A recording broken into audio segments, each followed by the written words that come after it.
আজ থেকে প্রায় এক দশক পূর্বে।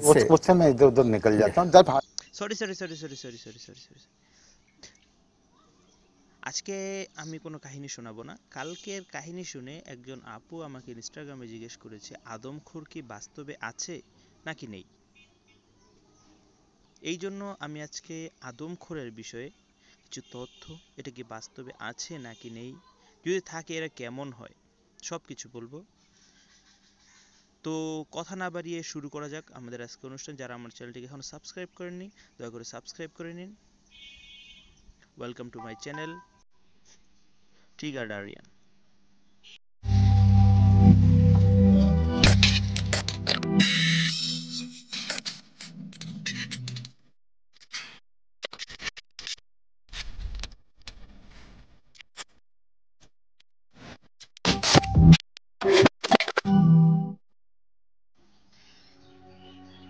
যখনই আমরা আমাদের দাদি বা নানিদের কাছে কাহিনী শুনতে যেতাম, যখন বলতাম যে আমাদের একটা কাহিনী শোনাও, তখন ওই নানা রকম রাজা রানী টোনাটুনির কাহিনী শোনাতেন।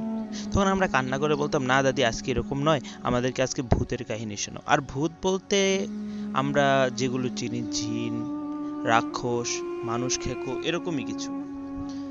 তো আজকে আমার আপুটা জিজ্ঞেস করলো যে আদমখোর কি বাস্তবে আছে নাকি নেই।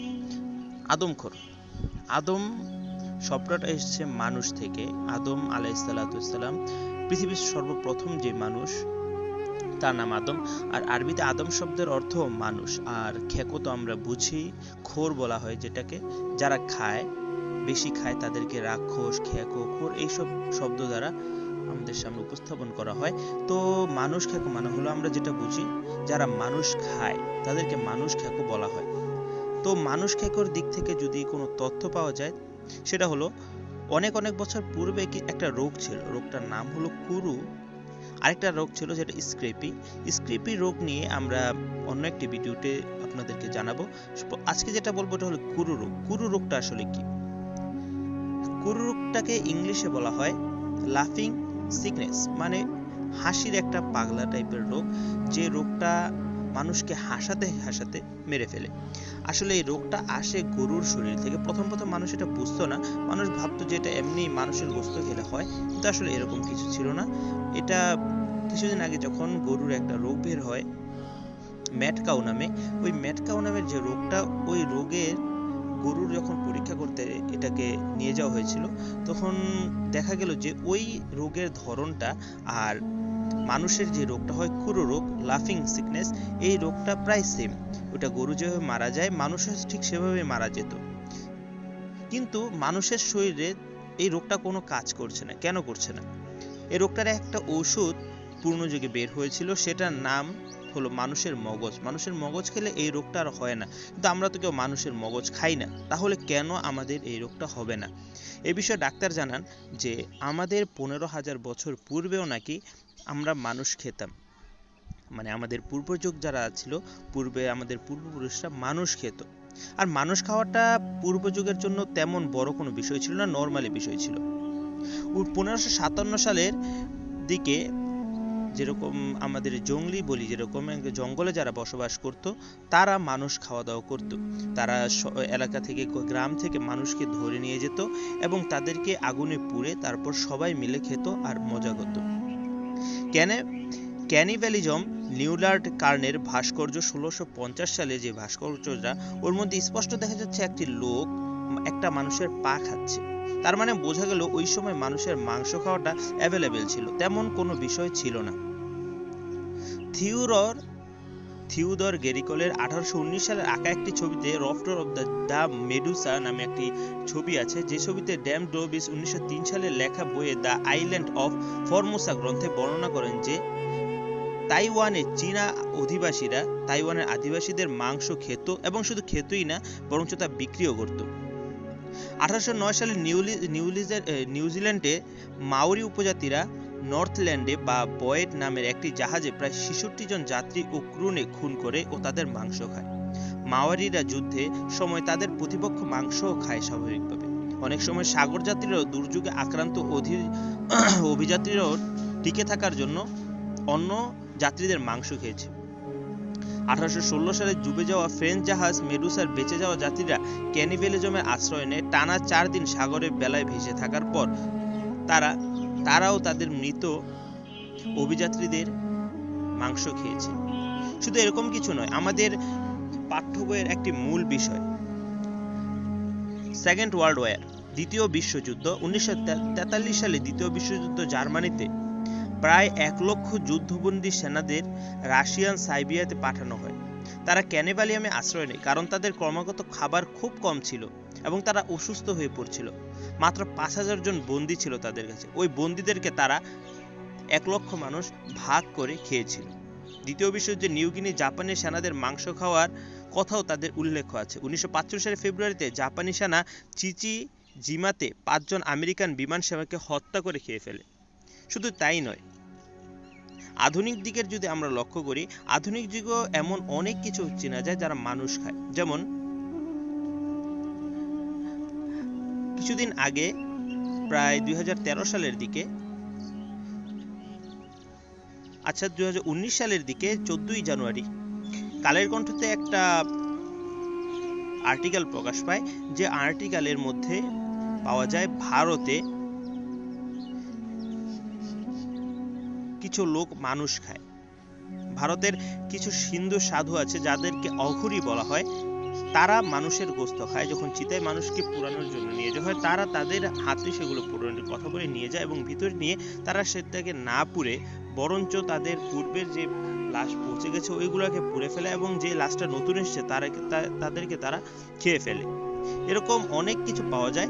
আঘুরিরা যেটা করে, তারা এটাকে মনে করে যে এই মানুষ খাওয়ার পরে তাদের হায়াত বেড়ে যাবে, তাদের মৌত দেরি করে হবে, এটা ভেবে তারা মানুষ খায়। শুধু এরকম তাই না, আরো অনেক কিছু আছে। কুরু রোগ বা স্ক্রিপি রোগের জন্য অনেকে এগুলা খায়। তারপরে আমাদের আধুনিক যুগে 2013 সালের দিক দিয়ে একটা মেয়েকে পাওয়া যায়। ইন্দোনেশিয়ার একটি ওয়েবসাইটকে পুরো তারা কাঁপিয়ে ফেলেছিল। ওয়েবসাইটের সব জায়গায় মেয়েটা খবরই প্রকাশ পেয়েছিল। 29 বছরের এক মেয়ে ছিল, তার শখই ছিল, তার হবি ছিল মানুষের মাংস খাওয়া। তো এগুলো হলো আমাদের বর্তমান আধুনিক যুগের তথ্য। আর এটা ছাড়া আমরা যারা মুসলমান বা হিন্দু হতে পারে, তারা সবাই মানে যে যদি ভালো লোক থাকে, ভালো দিক থাকে, খারাপ অবশ্যই থাকবে। হক যদি থাকে, বাতিল অবশ্যই থাকবে।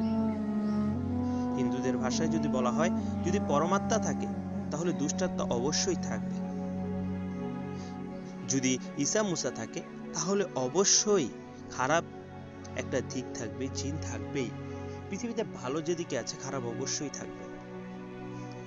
যেমন মুসার সময় ফেরাউন ছিল, ইব্রাহিমের সময় নমরুদ ছিল, মুহাম্মদ সাল্লাল্লাহু আলাইহি সাল্লামের সময় আবু জাহেল, ওরা ছিল। ঠিক তেমনি যতবার হক আসবে পৃথিবীর মধ্যে, বাতিল অবশ্যই আসবে। আর কোরআনের মধ্যে তো জিনদেরকে নিয়ে একটা আলাদা সূরাই তৈরি হয়েছে। যদি মানুষের কুরুরোগ হয়ে মানুষ এতগুলো মাংস খেতে পারে, তাহলে স্পষ্ট যে মানুষ খেয়ে আদমখোর আছে। এখন আমার বোনের প্রশ্ন ছিল যে আমি যে ঘটনাটি বলেছি ওই রকম আছে কিনা। হ্যাঁ, থাকতেই পারে। মানুষকে ভয় দেখানোর জন্য মানুষকে জিনেরা যখন ভয় দেখায়, এমন কিছু জিনিস করে ভয় দেখায় যেগুলো করার পর মানুষ প্রচন্ড ভয় পেয়ে যায়। তো আমরা যদি দেখি যে একজন মানুষ আরেকটা মানুষকে খাচ্ছে, তাহলে সবাই জানে এটা সাধারণভাবে ভয় পাওয়ার। যে আপনি হলে তো সোজা দাঁড়িয়েই থাকতে পারতাম না, অজ্ঞান হয়ে যেতাম, বা অনেকে যদি দুর্বল হার্টবিট যারা আছে তারা তো মরেই যাবে, এটা আমবাদ। কিন্তু দেখুন, যদি মানুষের গোশত খেতে পারে, তাহলে জিন তো অন্য একটি প্রজাতি, সে মানুষের গোশত কেন খেতে পারবে না? একজন ভালো ছেলে 5 ওয়াক্ত নামাজ পড়ে, তার কিছু খারাপ বন্ধু আছে, তাদের সঙ্গে সে মদ, সিগারেট এসব খাওয়া শুরু করে দেয়। সে তখন নেশায় পড়ে যায় এবং সে এমনভাবে সেগুলো খাওয়া শুরু করে যেন সে প্রচন্ড নেশাগ্রস্ত, এবং সেগুলোর জন্য সে চুরি করতে পারে। তো বিজ্ঞানীরা বের করেছে মানুষের রক্ত আর মানুষের গোশতটা এমনই একটি নেশা জাতীয় দ্রব্য, যেটা একবার খাওয়ার পর বারবার খেতে মন চায়। শুধু খেতেই মন চায় না, যদি এটার জন্য তাকে মানুষও মারতে হয়, সে মানুষ মেরে ফেলবে। মানুষের শরীরে যেমন জিনিসপত্র আছে, আল্লাহ রাব্বুল আলামিন অবশ্যই জিনের শরীরেও তেমন জিনিসপত্র দিয়েছেন। আমরা যত প্রজাতিই দেখি না কেন, সবারই কিডনি আছে, লিভার আছে, সবাই শ্বাস নিয়ে বাঁচে। এরকম সব প্রজাতির মানুষ, সব প্রজাতির জিনিসের শরীরেই আছে। যেমন মানুষের শরীরে বেশিরভাগ পরিমাণ মাটি পাওয়া যায়, এই যেমন মানুষের শরীরে এগুলো আছে। আমরা পাখি দেখি, পাখির শরীরে এগুলো আছে। আমরা ছোট ছোট প্রাণী দেখি, মৎস্য প্রাণী দেখি, গিরগিটি দেখি, সবার শরীরে এগুলো আছে, কলিজা, লিভার। তাহলে জিনের শরীরে কি থাকতে পারে না? তাদের কি ক্ষুধা লাগে না? অবশ্যই ক্ষুধা লাগে। জিন তো এটা সরাসরি হাজারো মানুষ জিন দেখে। ওই জিন যারা দেখে, জিনের মধ্যে অবশ্যই আমাদের অবিশ্বাস করতে হবে। জিনের মধ্যে যদি আমরা কেউ অবিশ্বাস করি তাহলে অবশ্যই এটা আমাদের ঈমান হানি হয়ে যাবে, আমাদের ঈমান চলে যাবে যদি আমরা জিনের উপর অবিশ্বাস করি। যেহেতু মানুষের গোশত খায়, জিনও অবশ্যই খেতে পারবে। আর যখন জিন খায় হয়তো জিনেরও এরকম একটি নেশা তৈরি হয়ে যায়। যেমন আমরা সচরাচর জানি জিনের মিষ্টি খাওয়ার অনেক নেশা আছে। তো মানুষ যদি তারা খাওয়া শুরু করে তাদেরও হয়। ভালো দিক যেমন মানুষের মধ্যে আছে, জিনের মধ্যেও থাকতে পারে। তো জিন, আর আমাদেরকে বলা হয় যে 18,000 মাখলুকাত আছে। আমরা 18,000 মাখলুকাত এখনো চোখে দেখিনি। এমন অনেক খবর পাওয়া যায়, যেরকম আমরা যদি যাই চট্টগ্রামের দিকে, চট্টগ্রামের পটিয়াতে এক কবরস্থানের পাহারাদার বলেছে উনি প্রতি 10 দিন নাগাদ একজন করে লোক দেখেন যিনি দেয়ালের এপার থেকে ওপারে ভিতর দিয়েই চলে যেতে পারে। তো সচরাচর মানুষ এটা পারবে না, তার মানে এটা একটা জিনি।